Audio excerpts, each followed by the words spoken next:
How's it doing, guys? Hayden of Everything here, and today we're on Casting Call Club. That's right, this good old set. Excuse me for 1 second. Okay, never mind. I thought it almost crashed there. Because for some reason, it's always something to wear, and I feel like it's gonna do it. I know. Yep. Thank you very much. It just decided to crash on me. Freaking heck. This dang website is just so infuriating sometimes.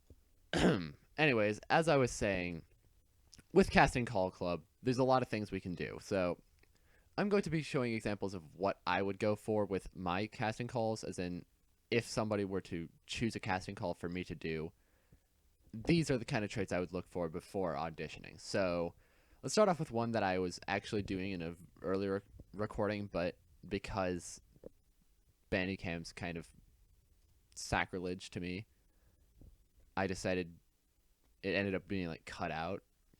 So let's see if it'll load here. We got Tales of the Mistress, and it's like an audio drama, and it's actually a really interesting concept, or like a concept that is really interesting, or like kind of stands out to me, as in it could be good. And the casting call is really well structured. As you can see, there's a description of the character here, a sort of description of the voice they're wanting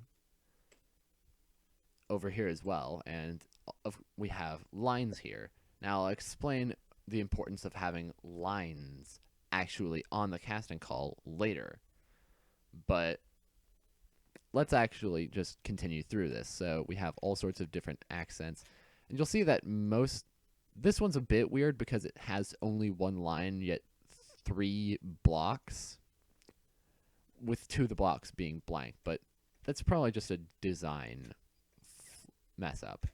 Not really a big, like, outline problem, or not really anything I'd dock points for personally. And we have these sort of good ideas of how structured these casting calls are. Like, you can actually tell the sort of thing that's being striven for with this. So, yeah, you can actually tell that this person's trying to do something decently well. And the icons here are blank, but there's a reason for that.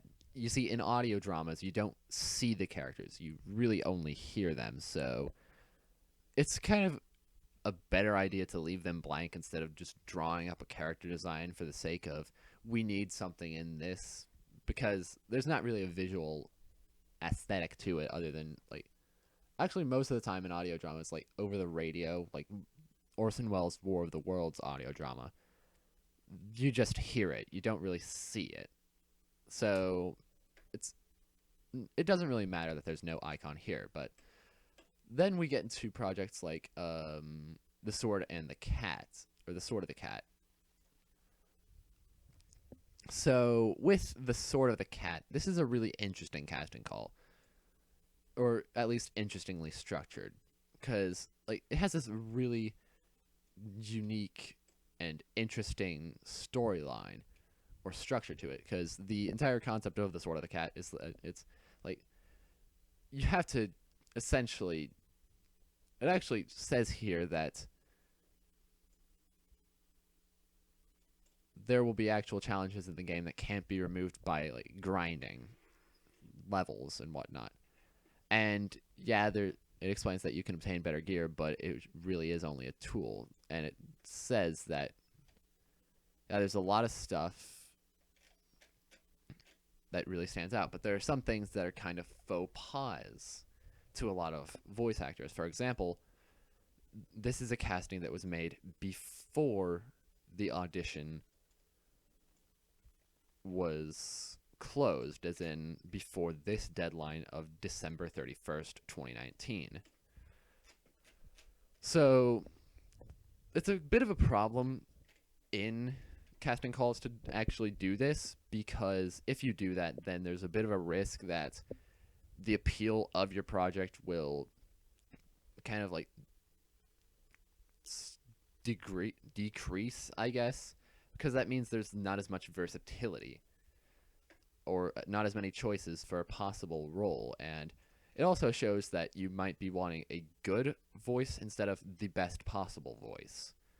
And we have the 3D modeler here. There's a decent description.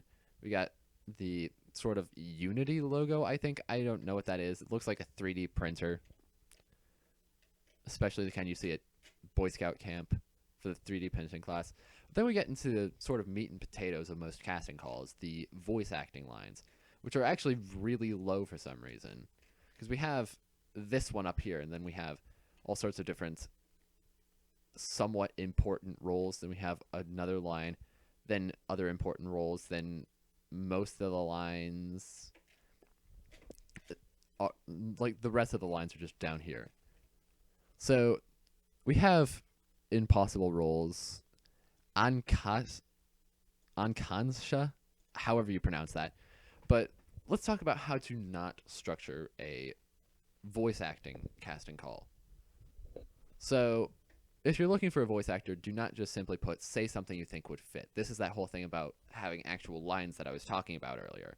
Because you see, if you just put say something you think would fit on the casting call and don't even give a character description, then it's essentially guesswork, and that's not really the area of expertise for voice actors. They want to know what you want them to say, because they might get an entirely different interpretation of the character than what you wanted. So putting say something you think would fit is a bit of a risk. And yeah, it does give you some details like Indian accent, English language, Russian accent, English language for Zoya. But that's basically all they give you. And that's a bit of a faux pas in my part, because as a voice actor, I don't really like being given the versatility of a say something you think would fit, because to me that communicates that they might not even have a synopsis written or a general story outline. They just merely have the concept. But anyways, let's look at probably one of the best casting calls that are not made by some sort of professional company that pays, because a lot of these are free work.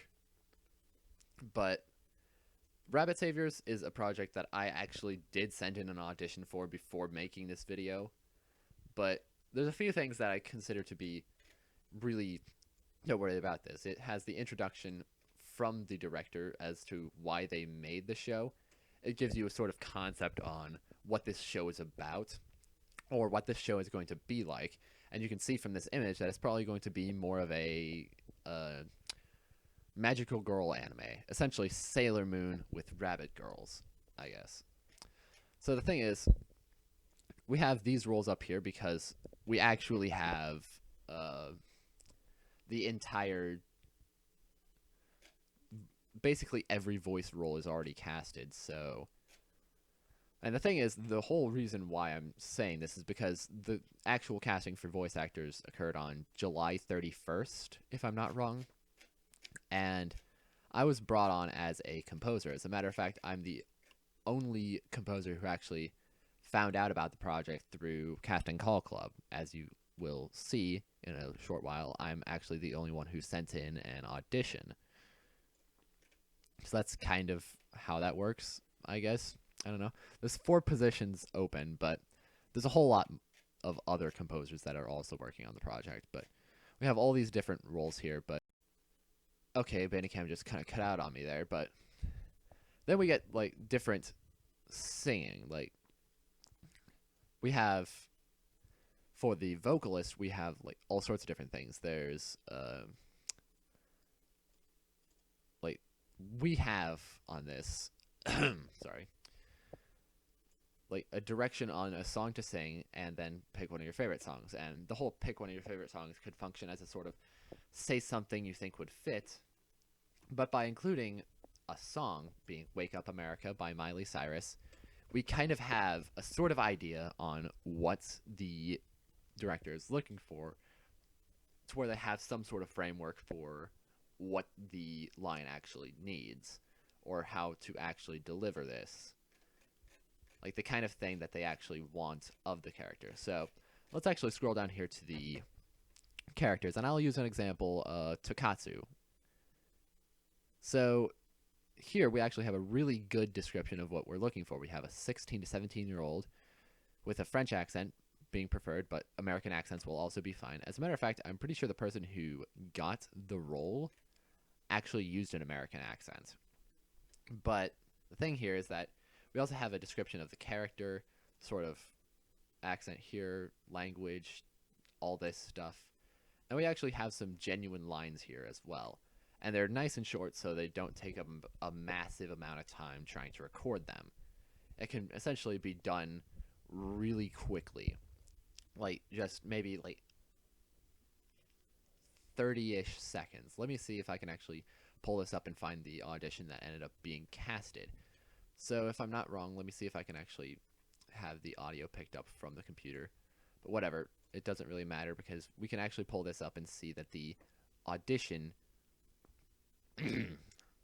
is about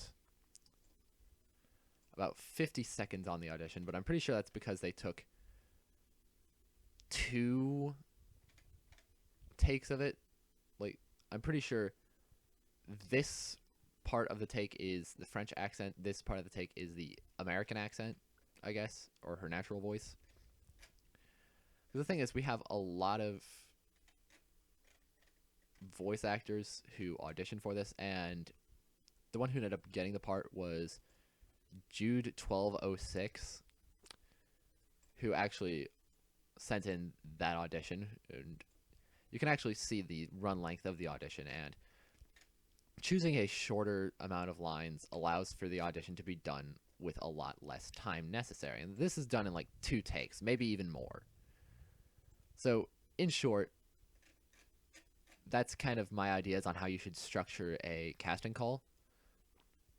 And if you're doing like a show with visual media in the casting call, it's probably best to include a visual idea of what the character looks like as well. Because, like, sure, with the audio drama, there was no pictures, but you don't really see the characters in an audio drama. It's up to finding out what that character looks like in your own head. Yeah, it's just that I've been talking a lot, and that kind of really messes up my vocal cords. So, in short, when you're working on a casting call, sorry, when you are working on a casting call, make sure that you have some sort of visual representation of what the character will look like if they appear on the screen at any time.